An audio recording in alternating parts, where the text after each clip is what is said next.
it's really just taken off. I mean, now you have two movies. Are you thinking of doing a third one? Yes. Yeah. There's, ever since you made the last one, Agenda 2, it's been nonstop freight train, all kinds of communist strategies coming down the pipe. So I'm sure you're going to have plenty of material for your next one. No, it's amazing. I mean, the Marxist movement that we all thought died when the Soviet Union dissolved, and that started in America back in the 1920, 100 years ago in earnest, it never went away. And they were still working to subvert us from within. And we all thought, oh, everything's fine. We won, it's over. And so we weren't paying attention to what they were doing.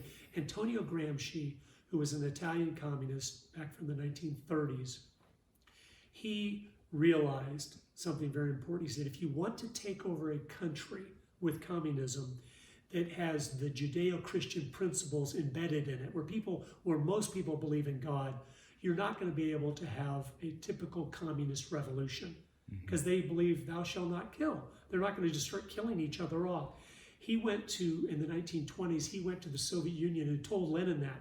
He said, Lenin, if you want world communism in the Christian countries, you're going to have a different approach. And Lenin said, nope, we're going to have world revolution everywhere. And he kicked him out of the Soviet Union, back to Italy. Mussolini threw him in prison, and that's where he spent the rest of his life.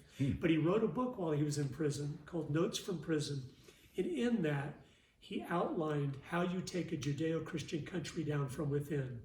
And he said, you take over all the institutions of influence and use them to change the people themselves from within. And he wrote it out clearly how to do it in media and education, in the churches, in the entertainment. And it's exactly what they've done since the 1930s, slowly just kept working the editorial section of the newspapers, getting in key positions where you're controlling the information that's going to the people so you can slowly manipulate them and brainwash them into believing, wow, communism is fair and just. It's a good system. Why wouldn't we want to be a socialist country? And all the stuff that we know is crazy if you've studied socialism, if you've studied communism. But the whole generation has arisen that doesn't know what socialism is. But if you ask, would you want socialism? They say, yeah, we want that. And they would, if you ask them, tell me what that is, they wouldn't have a clue what it meant or what it was. Or do you know any countries that ever tried that before? They wouldn't know anything about anything, but they are committed to the idea of a socialist America, that it's just and fair, not realizing that socialism always ends in communism eventually, like Lenin said, because socialism doesn't work. So eventually it always ends up turning totalitarian.